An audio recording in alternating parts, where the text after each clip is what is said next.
رسول اللہ صلی اللہ علیہ وسلم نے فرمایا مثل الذي يتعلم العلم ثم لا يحدث به كمثل الذي يكنز الكنز فلا ينفق منه. اس شخص کی مثال جو علم سیکھتا ہے پھر اسے بیان نہیں کرتا. علم سیکھا اس نے بہت سیکھا, اپنی ذات تک محدود کر دیا, آگے بیان ہی نہیں کر رہا, لوگوں کو بتایا ہی نہیں رہا, ایسی مجلسیں ہی نہیں لگا رہا جن مجلسوں کے ذریعے اس علم کو آگے پھیلائے, قرآن اور حدیث کے علم کو, قال اللہ اور قال رسول اللہ صلی اللہ علیہ وسلم کی صدائیں لوگوں کو سنائے. بعض لوگ ہوتے ہیں نا بڑا ہچکچاتے ہیں, درس نہیں دیتے, ممبر پر آ کر خطبہ جمعہ نہیں پڑھاتے, یا اس کے علاوہ اتنی خلوت اور تنہائی انسان اختیار کر لے کہ جو علم اس نے سیکھا ہے وہ آگے لوگوں سے بیان ہی نہ کرے, لوگوں کو بتائے ہی نہ, لوگوں کو فائدہ ہی نہ پہنچائے. فرمایا یہ تو اس شخص کی طرح ہے کہ جو خزانے کو جمع کر کے رکھتا ہے پھر اور اسے خرچ نہیں کرتا,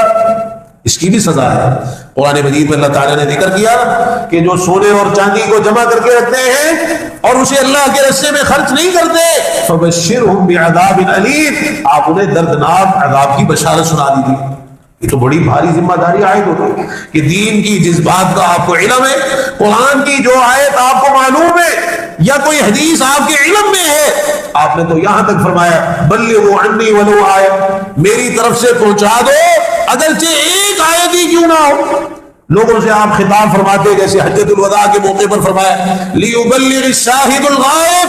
فرمایا جو یہاں حاضر ہے نا وہ ان کو پہنچا دے جو حاضر نہیں ہے. دین اسی طرح پھیلا ہے, قرآن اور حدیث اسی طرح پھیلے, دعوت تبلیغ کے ذریعے دین کی باتیں اسی طرح پھیلیے, جو یہاں موجود ہیں وہ ان کو پہنچا دے جو یہاں موجود نہیں ہے. آپ نے دعا دی نظر اللہ عمرات سمع مقالتی فوعاها وحفظها وبلغها, اللہ تعالیٰ اس شخص کو تر و تازہ رکھے جس نے میری حدیث کو سنا,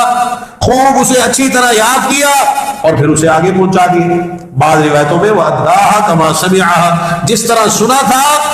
اسی طرح آگے پہنچا دی, میری بات کو جس طرح سنا اسی طرح آگے پہنچا دیا. یہاں خاموشی نہیں ہے, یہاں یہ ذمہ داری پوری کرنی.